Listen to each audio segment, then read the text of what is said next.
नमस्कार. मालिकेच्या आजच्या भागामध्ये आपल्याला पाहायला मिळतं की आता नैना उठलेली असते आणि नैनाला उठून बाहेर जायचं आहे म्हणून नैना ही निघालेली असते. तेव्हा सायली तिला थांबवते आणि सायली म्हणते की कुठे जायचंय, काय पाहिजे? तेव्हा नैना म्हणते की मला पाणी पाहिजे. तेव्हा सायली म्हणते की पाणी? अगं मी देते ना आणून, काय पाहिजे सांग तुला, असं म्हणत सायली तिच्याशी बोलू लागते. तेव्हा नैना म्हणते नाही, माझी पर्सनल बॉटल आहे, तीच मला हवी आहे, त्यासाठी मी जाते. तेव्हा मात्र सायली म्हणत असते अगं तुझी पर्सनल बॉटल आहे मला मान्य आहे, परंतु मी तुला आणून देते ना पाणी. त्यावेळेस ती तिथेच बसायला सांगते. आणि मग त्याचबरोबर इकडे पाहायला मिळतं की हे सगळं जेव्हा चालू असतं तेव्हा सायली ही परिस्थिती हँडल करण्याचा प्रयत्न करत असते. तेव्हा नैना येते आणि रोहिणीला सांगू लागते नक्कीच काहीतरी असा गडबड गोंधळ आहे, जे कळत नाहीये की नक्की काय चाललेलं आहे, यांच्या डोक्यात काय सुरू आहे ना तेच कळत नाहीये. हे सगळं बोलणं चालू असतं आणि त्यासोबतच इकडे पाहायला मिळतं ते म्हणजे की सायली ही परिस्थिती थांबवण्याचा हिला प्रयत्न करत असते. तेवढ्यातच रोहिणी उठते आणि रोहिणी मगातात निघालेली असते. कारण इकडे जी बॉम्ब शोधणारी टीम आहे ती घरात आलेली आहे आणि ती टीम शोधाशोध करत आहे. त्याचबरोबर इकडे पाहायला मिळतं की कला अद्वैत सुद्धा टेन्शनमध्ये असतात.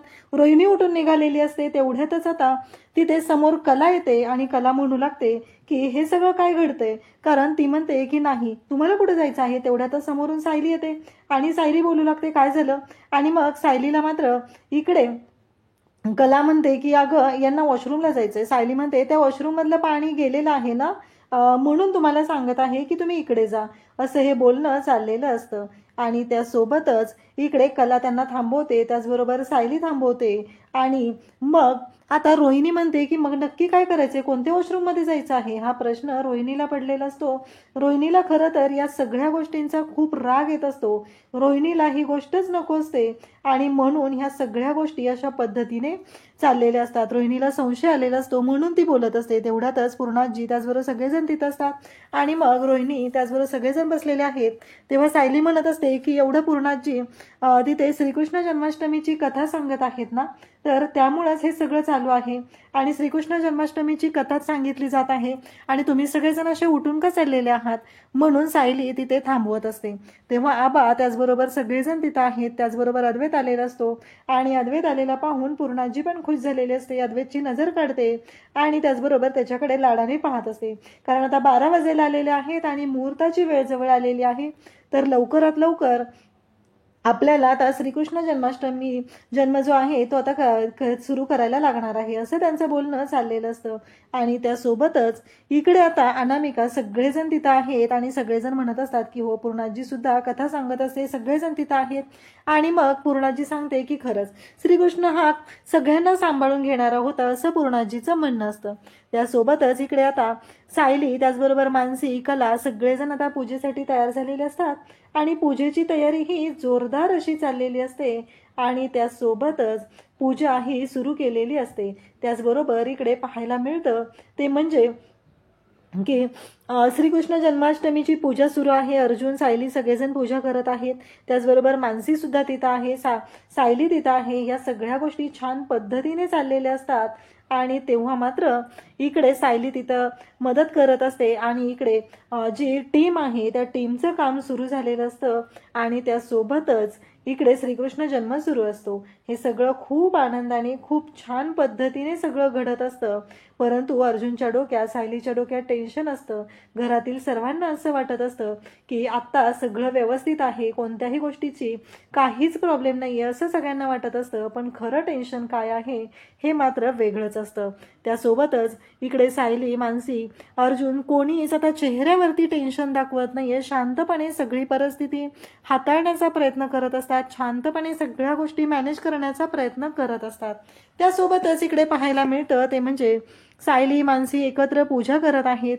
आरती सुरू झालेली असते, पाळणा म्हणायचं सुरू झालेलं असतं. आणि इकडे कुमुद मावशी जी आहे तिला आता जाणवलेलं असतं की आपण कोणत्या तरी अडचणीत सापडलेलो आहे. नागराज आहे, नागराजच्या डोक्यात वेगळेच प्लॅन सुरू झालेले असतात. नागराज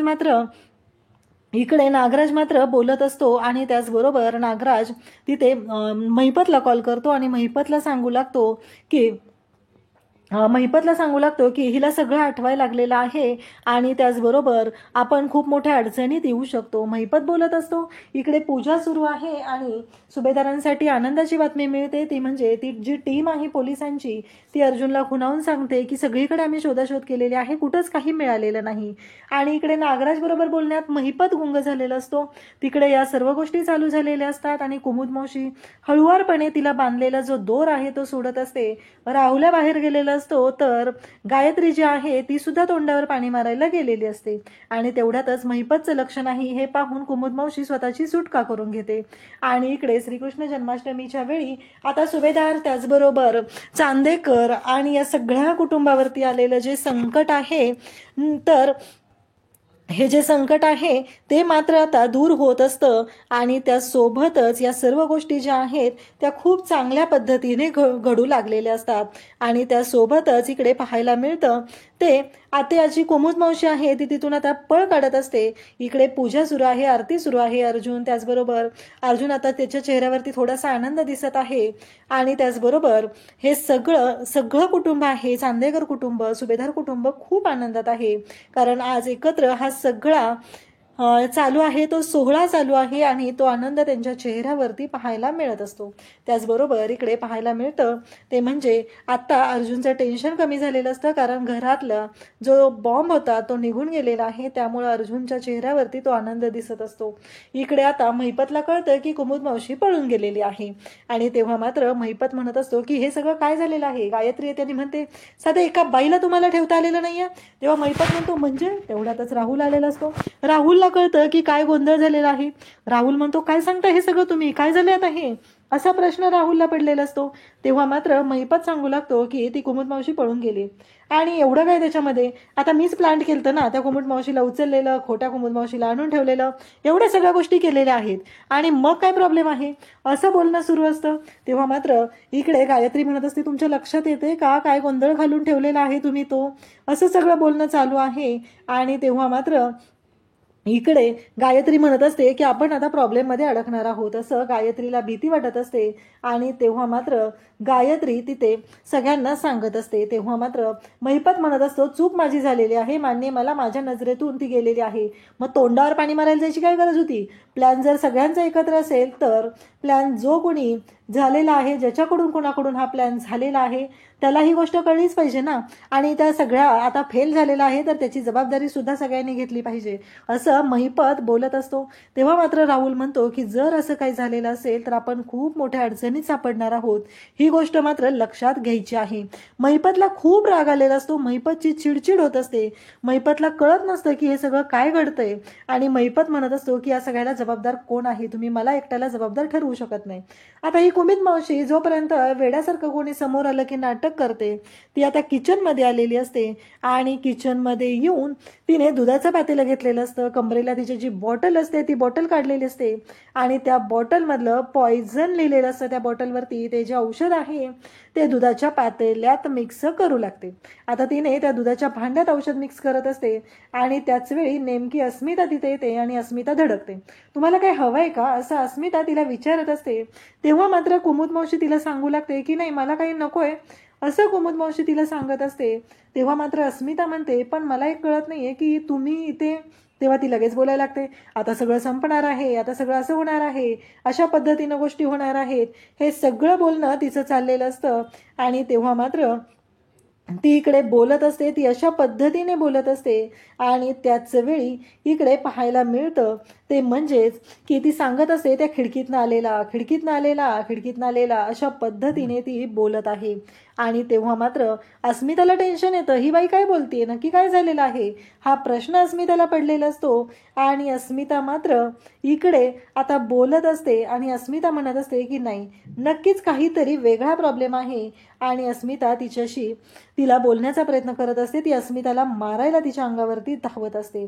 तेव्हा मात्र आता पाहायला मिळतं ते म्हणजे कुमुद मावशीनं जे जरी कांड केलेलं असलं तरीही तिथं आलेली असते ती म्हणजे मानसी. मानसी म्हणते की थांबा मी बघते काय झालेलं आहे ते, असं मानसी तिला सांगते. तेव्हा ती म्हणते अगं काय झालं यांना, हे अशा का आहेत, त्यांनी अगं माझ्यावरती मारायला हात उचललेला होता, हे सगळं बोलणं चालू असतं. तेव्हा मात्र इकडे मानसी म्हणत असते की अगं त्यांना थोड्याशा वेड्यासारख्या करत आहेत, त्यांना काहीतरी प्रॉब्लेम आहे असं वाटतंय, असं मानसी सांगू लागते. तेव्हा मात्र मानसी सांगितल्यानंतर मात्र बोलत असते ती म्हणजे अस्मिता की अगं मला ना वेगळंच काहीतरी वाटत आहे, कारण अस्मिताला वेगळं जाणवत असतं म्हणून तर अस्मिताने ही सगळी गोष्ट जी आहे ती सांगितलेली असते. त्यासोबतच इकडे पाहायला मिळतं ते म्हणजेच की अस्मिता आता म्हणत असते की वेगळंच काहीतरी हे विचित्रच असं वाटत आहे आणि या सगळ्या गोष्टी अशा पद्धतीने सुरू झालेल्या असतात. तेव्हा मात्र आता अश्विनला आता बोलवलेलं असतं, कार्यक्रम सगळा झालेला असतो आणि अश्विन त्या कार्यक्रमाला आलेला नसतो म्हणून प्रताप आणि कल्पनाने बोलवलेलं असतं. घरी इतकी सगळी माणसं आलेली आहेत आणि तू कुठं गेलेला होतास हा प्रश्न त्याला विचारला जातो, तर त्याला मात्र मिरच्या जमलेल्या असतात. तो म्हणतो की काय करू, माझी बायको तिथे जेलमध्ये आहे आणि मी काय करू, तन्वी तिथे जेलमध्ये, तुम्हाला कोणाला काही फरक पडतोय का तिच्या वागण्याचा, आणि तुम्ही मला जा विचारताय. अहो ते अर्जुन आणि सायली काय करतात दादा आणि ती, त्यांना तर खरंच लष्कराच्या भाकऱ्या भाजायच्या. तेव्हा इकडे प्रताप सांगत असतो अरे ते तेजस आणि त्याचबरोबर अद्वैत किती मोठ्या अडचणीत होते, तुझा भाऊ आणि वहिनी त्या दोघांना मदत करत आहे. तो म्हणतो की तर माझी बायको नाहीये इथं माझ्यासोबत, ती अडचणीत आहे. तेव्हा कल्पना म्हणू लागते तुला कळतंय का, तिनं चूक केलेली होती, त्या चुकीची शिक्षा तिला मिळत आहे आणि तू हे सगळं काय बोलतोयस. तेव्हा ती म्हणते हो, तो म्हणतो हो चूक केली, थोडंसं खोटं बोलली होती ना ती. कल्पना म्हणते गेली 2 वर्ष झालं ती खोटं बोलत आलेली आहे, थोडंसं नाहीये, ती खूप खोटं बोललेली, तू चुकीचा अर्थ घेतोयस, तिने खोटं बोललेली नाहीये तर गुन्हा केलाय. तेव्हा तो म्हणतो की गुन्हा वगैरे काही नाहीये, कारण ती थोडंसं खोटं बोललेली होती आणि त्या सगळ्याची शिक्षा तुमच्यामुळे तिला भोगावी लागलेली आहे. पण मी माझ्या बायकोसाठी हे सगळं करतोय, मी माझ्या बायकोला कोणताही त्रास होऊ देणार नाही, माझ्या बायकोवरती कोणतीही चूक, मी बायकोला कोणताही त्रास होऊ देणार नाही, अशा पद्धतीने बोलणं चाललेलं असतं. आणि तेव्हा मात्र इकडे कल्पना त्याला समजवण्याचा प्रयत्न करतो. कल्पना प्रताप सगळेजण समजवत असतात पण अश्विनला मात्र ऐकून घ्यायचं नसतं. तो म्हणत असतो की नाही, हे सगळं तुम्ही जे काही बोलताय ना हे पूर्णपणे चुकीचं आहे, मी कोणाचं काहीही ऐकून घेणार नाही, अशा पद्धतीने त्याचं बोलणं चाललेलं असतं. आणि तेव्हा मात्र इकडे आता पाहायला मिळतं ते वेगळंच दृश्य असतं. आणि त्यासोबतच इकडे जेव्हा या सर्व गोष्टी घडत असतात तेव्हा प्रताप म्हणत असतो की अश्विन बाद झालं, तोंड सांभाळून बोल, आत्तापर्यंत आम्ही सगळेजण शांतपणे घेतोय, त्याचा अर्थ असा नाही की तू वाटेल तसा वागशील आणि आम्ही तुला समजून घ्यायचं आहे तर नाही. एक गोष्ट कायमस्वरूपी लक्षात ठेवायची आहे, तुझ्या चुकांची शिक्षा तुला भोगावी लागणार आहे. तुझ्या बायकोने ज्या चुका केलेल्या आहेत त्या तिनं केलेल्या आहेत, त्यामुळं त्याच्यावरून तू आम्हाला ब्लेम करू शकत नाही, अशा पद्धतीने बोलणं हे चाललेलं असतं. आणि त्यासोबतच इकडे पाहायला मिळतं अश्विन म्हणत असतो की यामध्ये माझ्या बायकोची काहीही चूक नाही, तिने काहीही गुन्हा केलेला नाही, त्यामुळे तिला तिच्याबद्दल तुम्ही असं बोलू शकत नाही. तेव्हा प्रताप इकडे कल्पनाला सांगू लागतो की शांत हो, सगळं व्यवस्थित होईल सगळं व्यवस्थित, असं म्हणत प्रताप हा शांत करत असतो, सगळं वातावरण शांत करण्याचा प्रयत्न करत असतो. परंतु इकडे मात्र आता तेजस बाहेर आलेला असतो. मानसी त्याला फोन करते आणि मानसी म्हणत असते की तेजस भाऊ काय चाललंय तुमचं, तुम्ही कुठे आहात, मी कधीपासून तुम्हाला फोन करते. तेव्हा तेजस सांगू लागतो की इथे ना खूप मोठा प्रॉब्लेम झालाय. अहो ती कुमुद मावशी जी आहे ना आपल्या घरात घुसलेली, ती कुमुद मावशी नाहीये. तेजस म्हणतो की तुम्हाला माहितीये का, खऱ्या कुमुद मावशीचं आधार कार्ड मला सापडलेलं आहे आणि त्यासाठी मी तिला शोध घेत आलेलो आहे. तेव्हा मानसी म्हणते हे सगळं काय सांगताय तुम्ही. तेव्हा तेजस सांगत असतो की हो, जे खरं आहे ना तेच सांगत आहे मी. तेव्हा मात्र मानसीला सुद्धा धक्का बसलेला असतो की हे सगळं काय घडतंय आणि हे अशा पद्धतीनं घडतंय. तेव्हा मात्र मानसी घाबरलेली असते. मानसी म्हणते की अहो हे सगळं काय बोलताय तुम्ही. तेव्हा मानसी म्हणते बरं तुम्ही लवकरात लवकर घरी या, मी घरात जाऊन बघते नक्की प्रॉब्लेम काय झालेला आहे आणि नक्की गोष्टी काय झालेल्या आहेत हे आपल्याला बघावं लागणार आहे, असं म्हणत मानसी आता बघते आणि ती कुमुद मावशी कुठं आहे बघते, असं म्हणत ती आता निघालेली असते. तेजसला तर आता खरी कुमुद मावशी कोण आहे हे पण कळलेलं असतं. आणि इकडे गायत्री म्हणत असते की तेजस मानसीला माहीतच नाहीये की खरी कुमुद मावशी कोण आहे. खरं तर हा गायत्रीचा ओव्हर कॉन्फिडन्स असतो आणि गायत्री त्याच्यामध्येच गेलेली असते, कारण तिला असं वाटलेलं असतं की नाही आता काही असलं तरीही आपण सेफ आहोत ना बस. परंतु खऱ्या कुमुद मावशीपर्यंत तेजस मानसी तर पोचलेले असतात आणि बँड वाजणार असतो तो म्हणजे गायत्रीचा, कारण तिला तर माहितीच नाहीये की ही लोक काय करू शकतात आणि कुठंपर्यंत जाऊ शकतात. ही गोष्ट मात्र आता समोर येणार असते. इकडे आता टेन्शन आलेलं असतं ते मानसीला, कारण ही घरात घुसलेली तोतयाबाई कोण आहे हे शोधणं खूपच गरजेचं असतं आणि त्यामुळं तिच्यापर्यंत आता मानसीला जायचं आहे आणि मानसी तिला शोधायला जाते. इकडे तेजस मात्र निघालेला असतो. तेजस ते आधार कार्ड पुन्हा पाहत असतो की हे नक्की काय घडतंय. तेजसला तर प्रश्न पडलेला असतो. तेजस म्हणत असतो की नाही, काहीही झालं तरीही या सगळ्याच्या मुळापर्यंत पोहोचलं पाहिजे असं तेजसचं चाललेलं असतं. आता सायलीकडे मानसी पळत येते आणि सांगू लागते की अगं प्रॉब्लेम झालाय, आपल्या घरात जी कुमुद मावशी आणलेली आहे ना आपण, ती खरी कुमुद मावशी नाहीये. मानसीनं असं सांगितल्यावर सायली म्हणते अगं काय सांगतेस तू हे सगळं. तेव्हा सायली सांगते की हो अगं, जे खरं आहे ना तेच सांगत आहे, ती खरी कुमुद मावशी नाहीये. सायलीला धक्का बसतो. सायली म्हणते बरं चल आधी आपण शोधूया, तू वरती रूम मध्ये बघते आहेत का, मी खाली शोधते. असं म्हणत दोघीही आता शोधायला निघालेले असतात. काहीही करून ही कुमुद मावशी नक्की काय प्रकरण आहे हे त्यांना शोधून काढायचं असतं, कारण तिच्यामुळं घरातल्या सगळ्यांच्या जीवाला धोका निर्माण होऊ शकतो. त्यासाठी त्यांची ही पळापळ सगळी चाललेली असते आणि त्यामुळंच त्या शोध घेत असतात. त्यासोबतच इकडे मानसीला काळजी वाटायला लागलेली असते. सायली म्हणत असते की काळजी करू नको, आपण बघूया काय करता येतंय का ते, असं सायली तिला सांगत असते आणि दोघीही आता निघालेले असतात. त्याचबरोबर मानसी हे सगळं जे काय आहे ते मनापासून करत असते आणि मानसी म्हणत असते की माझ्यामुळं, आमच्यामुळं या कुटुंबातील इथल्या कोणत्याही लोकांना त्रास होता कामा नये, यासाठी मानसीची ही सगळी धावपळ चाललेली असते. आता दोघीही शोध घेऊ लागलेले आहेत. मानसी आता कुमुदच्या रूममध्ये आलेली आहे आणि ही कुमुद नक्की काय आहे याचा शोधाशोध ती घेत आहे. कपाटात आपल्याला काय सापडतंय का ते पाहत आहे. इकडं तिकडं काहीतरी सापडतंय का ती पाहत आहे, कारण ही कुमुद खोटी आहे हे तिच्या लक्षात आलेलं आहे. पण आपल्याकडं काहीतरी पुरावा असला पाहिजे, त्याशिवाय आपण काय बोलायला नको असा विचार करून ती त्या रूममध्ये शोधाशोध करत आहे. आणि सगळी शोधाशोध करत असताना तिला त्या कुमुदची एक पिशवी सापडलेली आहे. जेव्हा ती पिशवी उलटी करते तेव्हा त्यामध्ये एक साडी, त्याचबरोबर विडीचं एक पॅकेट आणि मोबाईल देखील सापडलेला आहे.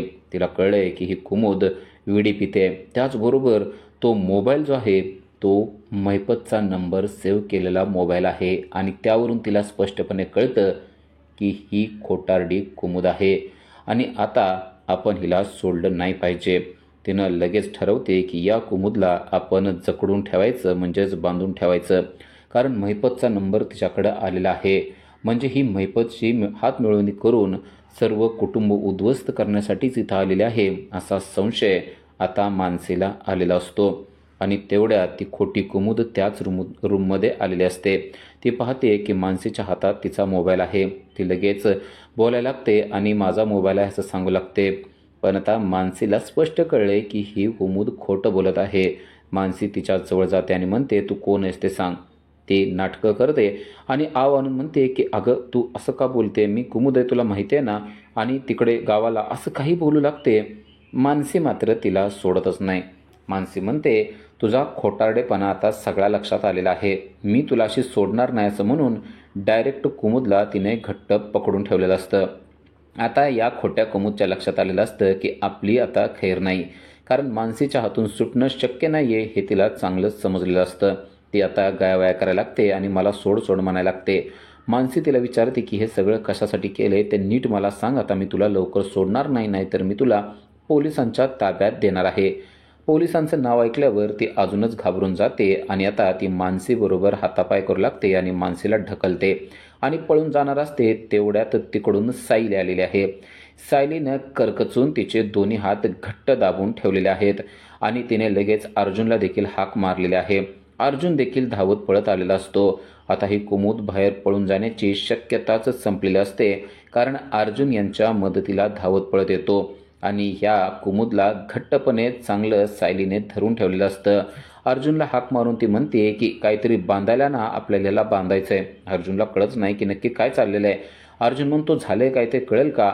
तेव्हा सायली म्हणते की यांची हातापाय चाललेली होती आणि आत्ताच मला मानसीने सांगितले की ही खोटी कुमुद आहे. आता अर्जुन म्हणतो हिला आपण बांधूनच ठेवलं पाहिजे असं म्हणून तिला एका कापडाने खुर्चीवर बसून त्याने तिच्या हाताला बांधून टाकलेला आहे आणि तिला तो दम देतो की अजिबात इथून हलायचं नाही. तर इकडे मानसीच्या डोक्याला भिंतीचा धक्का लागलेला आहे आणि त्यामुळे ती शांत बसलेली आहे. सायली तिच्या जवळ जाते, तिला उठवते आणि म्हणते अगदी चांगलं धाडस केलेलं आहेस तू, आता हिला चांगली शिक्षा आपण द्यायची आहे. अर्जुन म्हणतो आपण हिला पोलिसाच्याच ताब्यात देऊया. पण हिनं हे सगळं का केलंय या पाठीमागं नक्कीच काहीतरी कारण असेल. आपण त्याच्याकडनं ते कारणसुद्धा काढून घेऊया. आता तुम्ही काळजी करू नका, मी तुमच्या मदतीला आहे असं अर्जुन त्यांना सांगतोय. तर इकडे खरी कुमुद जी आहे ती रस्त्यावर फुटपाथवर बसलेली आहे आणि तिला तहान लागलेली आहे, भूक लागलेली आहे. पाणी भूक एवढे 2 शब्द म्हणत असते. तेवढ्यात पाठीमागून तेजस आलेला आहे. तेजस पाहतो की एक व्यक्ती बसलेली आहे आणि ती भूक तहान बोलत आहे आणि तेवढ्यात तिचा चेहरा पाहिल्यावर त्याला कळतं की ही तर खरी कुमुद आहे. आत्ताच आपण तिचं आधार कार्ड पाहिलं होतं आणि त्या आधार कार्डवर तिचा फोटो पाहिला होता. हीच ती व्यक्ती आहे, म्हणजे हीच खरी कुमुद आहे. त्याच्या लक्षात येतो. तो तिच्याजवळ जातो आणि तिला म्हणतो, तुम्ही कुमुद आहात का? पण ती काहीच बोलत नाही. तो म्हणतो, तुम्ही गायत्रीला ओळखता का? तर ती गायत्री म्हणू लागते, पण ती त्याला काहीच सांगत नाही. ती त्याला एकच गोष्ट बोलू लागते की तहान आणि भूक. तेव्हा त्याला कळतं की आत्ता या काहीच बोलू शकत नाहीत. यांना भूक लागलेली आहे आणि तहान लागलेली आहे. यांना आता अगोदर तहान आणि भूक यांची मिटवणं गरजेचं आहे असा विचार करून तो त्यांना म्हणतो की तुम्ही माझ्याबरोबर चला, मी तुम्हाला पाणीही देतो आणि जेवायला देखील देतो. आणि त्यांच्या हाताला धरून तेजस आता त्यांना स्वतःच्या घरी घेऊन चाललेला आहे. तेजस घरी घेऊन जात असताना सुद्धा त्यांना कळत नाहीये की आपण काय बोलतोय आणि काय करतोय ते. त्यांच्या तोंडातून फक्त एकच शब्द येत राहतोय, तहान आणि भूक, बस. इकडे अर्जुनला कळत नाहीये की नक्की आपल्या घरात काय चाललंय. आपल्या घरात बॉम्ब आहे अशी अफवा का पसरवली असेल? बॉम्ब तर कुठंच सापडला नाही. नक्की कसला बॉम्ब आपल्या घरामध्ये आहे? मग तो फिजिकल बॉम्ब आहे का मेंटली बॉम्ब आहे? म्हणजे आपल्याला हॅरॅसमेंट करण्यासाठी केलेला आहे. पण कोण असं का करेल असा प्रश्न त्याला पडलेला आहे. आणि तेवढ्यात त्या चिठ्ठीचा नेमका काय अर्थ असेल असा त्या दोघांमध्ये संवाद चाललेला असतो. तेव्हा सायली त्याला म्हणते, ती चिठ्ठी आपण पुन्हा एकदा वाचू. आणि सायलीने ती चिठ्ठी काढून वाचायला सुरुवात केलेली आहे.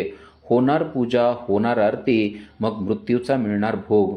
त्यानंतर तो म्हणतो, मृत्यूचा मिळणार भोग म्हणजे काय? ती म्हणते, पूजा आरती झाल्यानंतर प्रसाद वाटप होणार आहे. शिजलाय मसालेदार बेत याचा काय अर्थ असेल असं त्यांना कळत नाही. शिजलाय मसालेदार बेत, त्यावर सायली विचार करते आणि म्हणते की आपण पूजा झाल्यानंतर मसाले दूध वाटप करणार होतो. कदाचित त्याच तर संदर्भात काही नसेल ना असा विचार ते दोघेही करत असतात. आणि तेव्हाच सायलीला सुचतं की ती जी कुमुद आहे ना तिच्याविषयी मगाशी मला एक माहिती कळालेली होती. अस्मिताने तिला सांगितलेलं असतं की ही कुमुद आहे ना ती इथं काहीतरी लुडबुड करत होती आणि लुडबुड करत असताना अस्मिताने तिला पाहिलेलं असतं. किचनमध्ये त्या कुमुदचं काय बरं काम होतं असा प्रश्न आता सायलीला पडलेला असतो. एकतर ती कुमुद आपल्या सर्व कुटुंबियाच्या विरोधातली आहे, म्हणजे नक्कीच ती आपला काहीतरी घातपात करायला तर आलेली नाहीये ना असा प्रश्न तिला पडलेला असतो. अस्मिता जेव्हा किचनमध्ये गेलेली असते तेव्हा कुमुद तिथं काहीतरी गडबड करते, तिचं काहीतरी चाललंय असं तिला समजलेलं असतं. आणि काय विचारायला गेलं तर ती खेकसून अंगावर आलेली असते. असं सगळं काही तिने सायलीला सांगितलेलं असतं. या कुमुदने काहीतरी घातपात केलाय हे आता सायलीला स्पष्टपणे कळतं. आणि ती म्हणते की होणार पूजा, होणार आरती, मग मिळणार मृत्यूचा भोग, म्हणजे त्यानंतर आपण दूध वाटप करणार होतो. शिजलाय मसालेदार बेत म्हणजे मसाले दुधामध्ये नक्कीच काहीतरी टाकण्यात आलं आहे असं मला वाटतंय. असं म्हणून सायली धावत पळत आतमध्ये गेलेली आहे. इकडे घरात सर्वजण पूजा झाल्यानंतर शांत बसलेले आहेत आणि आता सर्वांना खरोखरच मसाले दूध वाटप करण्यात येत आहे. सायली जेव्हा आतमध्ये येते तेव्हा विमल सर्वांसाठी दूध घेऊन आलेली आपल्याला पाहायला मिळते. पण या दुधात नक्की काय घातलं असेल का असा प्रश्न मात्र अजूनही सायलीच्या मनामध्ये आहे. अचानक आपण जर असं बोललो तर सर्वजण टेन्शनमध्ये येतील, त्यापेक्षा आपल्याकडं काहीतरी पुरावा असणं गरजेचं आहे असा विचार करून ती पहिल्यांदा किचनमध्ये जाते आणि किचनमध्ये आपल्याला काही सापडतंय का हे ती पाहायला लागते. आणि जेव्हा ती किचनमध्ये इकडं तिकडं शोधाशोध करत असते तेव्हा तिला एक खतरनाक वस्तू सापडलेली आहे आणि ती म्हणजे विषाची बॉटल. त्या मसाला दुधामध्ये विष घालण्यात आलेलं आहे ही गोष्ट आता सायलीच्या लक्षात आलेली असते. आणि आता ते विष सर्वांना प्यायला मिळणार म्हणून ती धावत पळतच बाहेर गेलेली असते. ते दूध कोणीच पिऊ नये असं तिला वाटत असतं म्हणून ती पळतच जाते आणि ती पाहते की बाहेर तर पूर्णाजीने आता जवळजवळ तो ग्लास तोंडाला लावायलाच लागलेला असतात. सायली एकदम धावत पळत त्यांच्याजवळ जाते आणि त्यांच्या तोंडाला त्या ग्लास लावणार असतात. तो ग्लास तिनं जबरदस्त धक्क्यानं पाडलेला आहे. पण तिच्या त्या झटक्यानं तो ग्लास रोहिणी आणि नैना यांच्या हातावर जाऊन सांडतो आणि ते गरमागरम दूध त्यांच्या हातावर पडतं आणि त्यांना जबरदस्त चटका बसतो आणि त्या आरडाओरडा करायला लागतात. हे सगळं पाहून आबा म्हणतात की काय झालं सायली, तू असं का करतेस, दूध का सांडलेस तू तर अशी आताताई करणारी पोरगी नाहीयेस. तर कल्पना आणि पूर्णाजी देखील त्याला ओरडू लागतात आणि काय झालंय ते विचारू लागतात.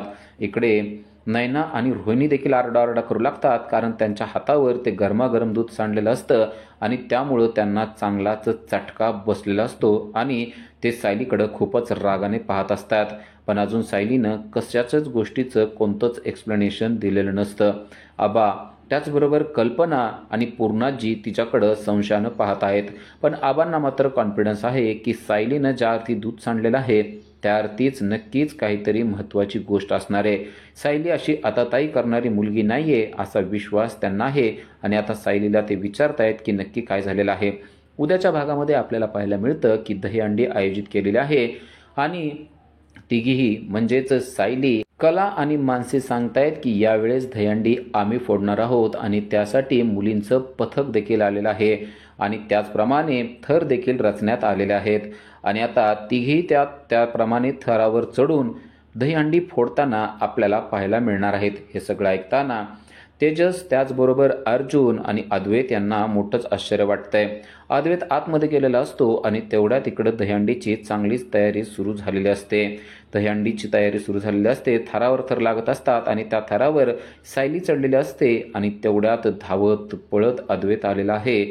तो रक्ताने पूर्ण माखलेला आहे, त्याचा हात आणि शर्ट रक्ताने माखलेला आहे. नक्की काय झालंय ते कळत नाहीये. तो अर्जुनला काहीतरी सांगण्याचा प्रयत्न करतोय. अर्जुन त्याच्याकडे पाहतो तेव्हा अर्जुनला देखील जबरदस्त धक्का बसतो. वरून सायलीने देखील त्याच्याकडे पाहिलेलं आहे आणि तो अर्जुनच्या जवळ येऊन म्हणतोय की सायलीचे आईवडील यांच्याबद्दल मला तुला काहीतरी सांगायचं आहे. आता नक्की तो काय सांगणार आहे ते आपल्याला उद्याच्याच भागामध्ये पाहता येणार आहे. अशा सिरियलच्या अपडेटसाठी आजच आमच्या चॅनलला सबस्क्राईब करा. थँक्यू.